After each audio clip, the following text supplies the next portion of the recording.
Ma vaatan sinu alateadvuse koode, mustreid, uskumusi, hingelepinguid, tuleb välja tõde, tuleb välja kogu tõde, ehk siis see baas, kus sa praegu iseendaga oled ja sa võib-olla ei taha enda kohta tunnistada ja sa ei taha enda kohta teada ja sa ei taha enda kohta jaatada. Poolest tõde tuleb välja, kus sa päriselt hetkel asud.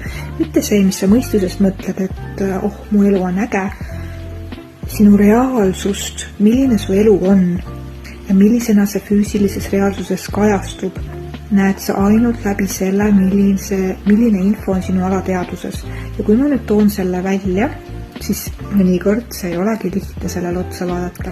Ja ongi rõve ja ongi vastik ja ongi paha. Kliendil tuli välja kehas olev programm, mis oli juurdunud talle lapsepõlvest, kus üks tema vanem kogu aeg andis talle mõista, et sa ei ole piisav, sa ei ole väärtuslik, sa ei ole õige, sa teed kogu aeg kõike valesti. Ja nüüd sa näed seda, et füüsiline reaalsus peegeldab sulle täpselt seda sama mustrit. Tööl öeldakse sulle, et sa teed midagi valesti, ülemus ütleb sulle, et sa teed võiksid midagi teistmoodi teha paremini, sa teed valesti, sa ei oska midagi.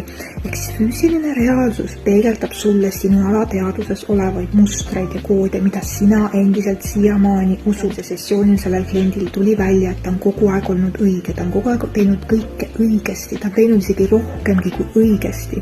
Aga kuna see programm oli nii juurdunud ja ta hakkas seda uskuma, mida tema vanem siis talle nii-öelda sisse istutas, siis väline peegeldas talle seda sisemist pilti. Seni see alateadvuse kood ei muutu ja seda sa saad näha füüsilises reaalsuses.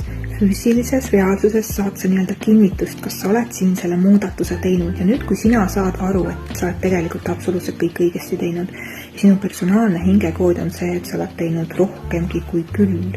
Sa oled õigeid asju teinud. Lihtsalt sa tulid seda kohta ära õppima, see oli sinu hingeleping ühe vanemaga, et sina tuled seda kohta endas ära õppima. Nii. Ja nüüd, kui sa tead seda kohta, siis sul tuleb see kood endal kehatasandisse ankurdada, selle kohta on mul tehtud üks eelmine video siin. Siis sa pead selle keha omas koodi sisse niimoodi ankurdama, et sa ise seda usud. Ja kuidas sa saad seda teha? Üks viis on näiteks see, et sa suled silmad, tuled kontaktima kehaga ja hakkad omale ütlema seda uut koodijuppi. Ma olen kogu aeg õige.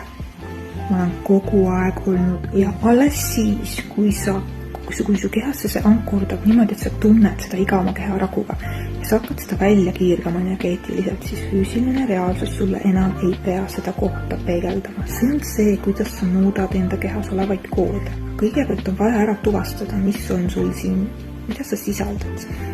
Ja niimoodi sa hakkad muutma. Muudad ära. Sest füüsiline reaalsus on ainult sinu sisemaailma alateadvuse programmide näitaja, sest seni, kuni sa ise sellesse ei usu, ei peegelda füüsiline reaalsus sulle ka teistsugust pilti, kõik algab siit seest. Füüsilist reaalsust sa saad muuta siit seest ise. Sina oled boss, sina oled oma elu juhtija.